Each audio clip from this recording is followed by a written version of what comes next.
Thưa quý vị, vào năm 1987, thị trấn Tunbridge Wells của hạt Kent ở Anh đã rung chuyển bởi hai vụ án giết người kinh hoàng xảy ra chỉ cách nhau vài tháng. Một kẻ không rõ danh tính đã tấn công hai phụ nữ trẻ tại căn hộ nhỏ của họ. Hắn bóp cổ và dùng dùi cui đánh chết họ, rồi tấn công tình dục các nạn nhân.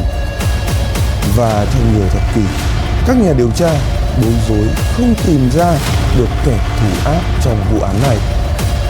Cho đến năm 2020 thì các phân tích ADN cuối cùng đã đưa họ đến với nghi phạm người Anh David Fuller.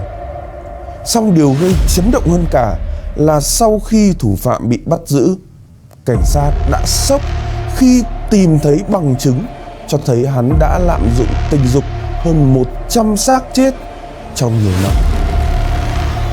Tội ác bệnh hoạn của Fuller thậm chí còn khiến hắn được gán cho biệt danh là quái vật nhà xác. Vậy tên quái vật nhà xác David Fuller đã thực hiện những hành vi tội ác biến thái của mình như thế nào? Mời quý vị và các bạn chúng ta cùng theo dõi trong số lần này. Những người biết David Fuller bị choáng váng khi biết hắn là thủ phạm của những vụ giết người tàn bạo này.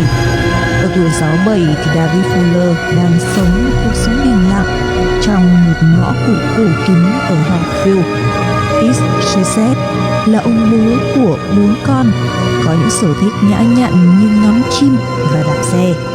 Fuller được mô tả là một nhân viên thân thiện và được việc tại bệnh viện nơi ông ta làm thợ điện. Nhưng đó không phải là tiết lộ gây sốc duy nhất trong vụ án.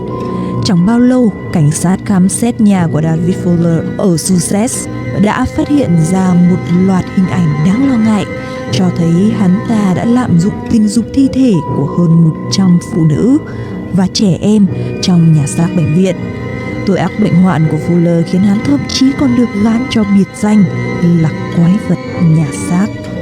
David Fuller sinh ngày 4 tháng 9 năm 1954, lớn lên ở Portsmouth, nằm bờ biển phía nam nước Anh.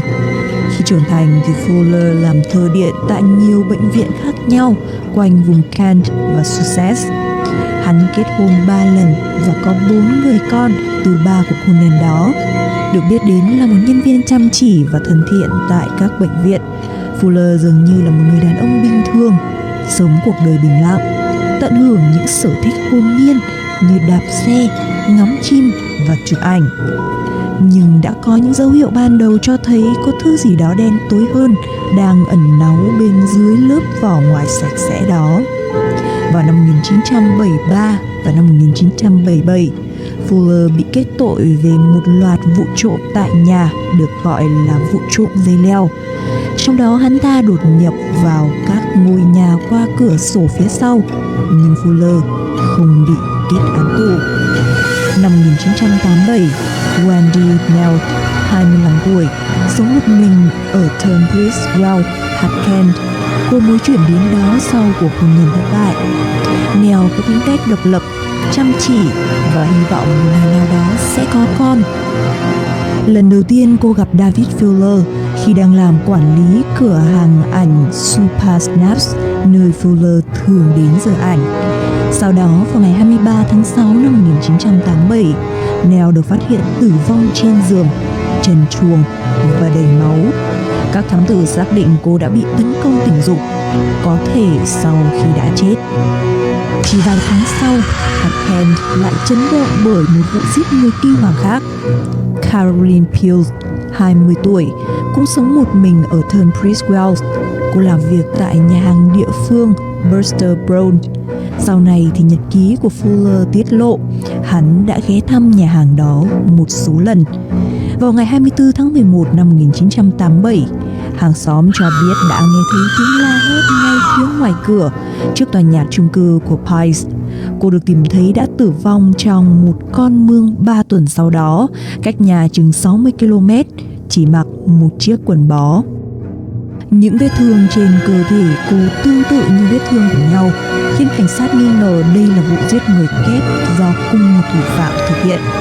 bởi cả hai nạn nhân đều từng sống trong những căn hộ studio, còn gọi là căn hộ giường ngủ ở thành Criswell, nên tội ác này nhanh chóng được gọi là vụ giết người giường ngủ. Trong nhiều năm thì cảnh sát vẫn không thể lần ra dấu vết của hung thủ. Năm 2007, các thám tử đã đạt được bước đột phá trong vụ án giết người giường ngủ nhờ những cải tiến trong công nghệ DNA. Sau khi xem xét DNA được tìm thấy ở cả hai hiện trường vụ án, họ có thể tạo lập hồ sơ DNA của thủ phạm, giúp việc thu hẹp nghi phạm dễ dàng hơn. Trả lời phỏng vấn với đài BBC vào thời điểm đó, cha của Wendy Nels cho biết, một ngày nào đó sẽ có người bấm chuông cửa và nói, chúng tôi đã bắt được anh ta. Trong những năm sau đó, sự phát triển hơn nữa của công nghệ đã giúp các thám tử không chỉ trích xuất DNA mà còn đối chiếu dễ dàng hơn bằng cách sử dụng DNA gia đình, cho phép các nhà điều tra xác định xem ai khác trong cơ sở dữ liệu của họ có liên quan đến một cá nhân có DNA được lấy từ hiện trường vụ án. Vào năm 2020, các thám tử tìm thấy một người có DNA gần giống với kẻ sát nhân giường ngủ, và người này sống gần nơi xảy ra tội ác. Đó là một trong những người em họ của Fuller. Vào ngày 3 tháng 12 năm 2020, xe cảnh sát ập đến ngõ cụt yên tĩnh ở Healthfield, East Sussex, nơi Fuller đang sống với người vợ thứ ba và một cậu con trai tuổi teen, bắt giữ hắn ta vì tội giết Wendy Nell và Caroline Pice. Cảnh sát hạt Kent đã lấy mẫu DNA của Fuller và nó trùng khớp với DNA từ tinh dịch dính trên quần tất của Pice. Họ cũng đã khám xét ngôi nhà ở Sussex của nghi phạm và tìm thấy nhiều bằng chứng liên quan đến tội ác, bao gồm các trang nhật ký của một bức ảnh của Fuller, trong đó đế giày của hắn khớp với một dấu giày để lại tại hiện trường vụ sát hại Nell. Hơn 30 năm sau khi Wendy Nell và Caroline Pice bị sát hại, có vẻ như kẻ sát hại họ cuối cùng đã bị đưa ra ánh sáng công lý, nhưng đó không phải là tất cả những gì cảnh sát tìm thấy ở nhà Fuller. Sau khi tên sát nhân giường ngủ bị bắt, các thám tử tình cờ phát hiện ra một kho chứa đựng những hành vi đồi trụy tình dục không thể tưởng tượng được dưới dạng một kho ảnh in cùng hàng nghìn chiếc USB và đĩa mềm. Tất cả đều chứa đầy ảnh và video mô tả hành vi lạm dụng tình dục, bao gồm cả khiêu dâm trẻ em. Cảnh sát đã tìm thấy 4 triệu hình ảnh đáng ghê tởm thuộc loại này, hầu hết được lấy từ Internet. Nhưng sau đó thì các thám tử còn tình cờ tìm thấy một bộ sưu tập những hình ảnh kinh hoàng mà Fuller đã tự chụp. Những hình ảnh đó cho thấy Fuller đã lạm dụng tình dục thi thể của hàng chục phụ nữ và trẻ em gái tại các bệnh viện mà hắn đã làm việc từ năm 1989 cho đến khi bị bắt năm 2020. Cảnh sát nhanh chóng phát hiện ra rằng với tư cách là một thợ điện, Fuller có thể từ ra vào nhà xác của bệnh viện, nơi hắn có thể đã lẻn vào sau khi các nhân viên khác đã về nhà. Fuller cũng biết camera an ninh ở đâu để có thể thực hiện những hành động này ngoài tầm nhìn của chúng. Nhưng thú vui của hắn là tự ghi lại hành vi của mình trên camera. Cảnh sát cũng tìm thấy một quyển sổ đen, trong đó Fuller viết tên các nạn nhân.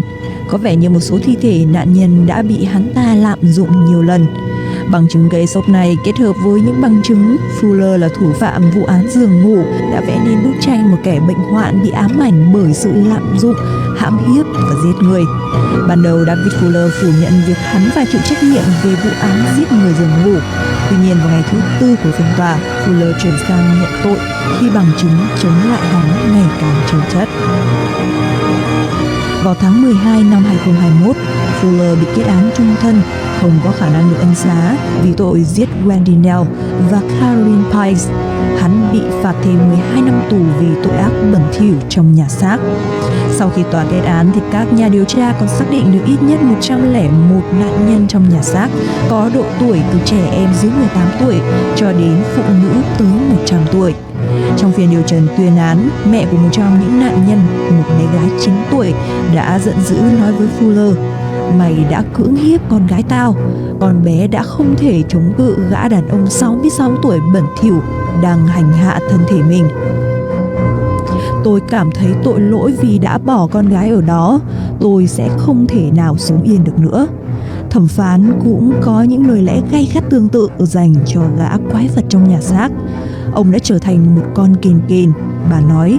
tấn công nạn nhân là những người đã chết trong thế giới ẩn giấu của những nhà xác bệnh viện mà ông có thể tự do ra vào. Sự đồi trụy của những gì ông làm cho thấy lương tâm của ông đã bị trải sạn.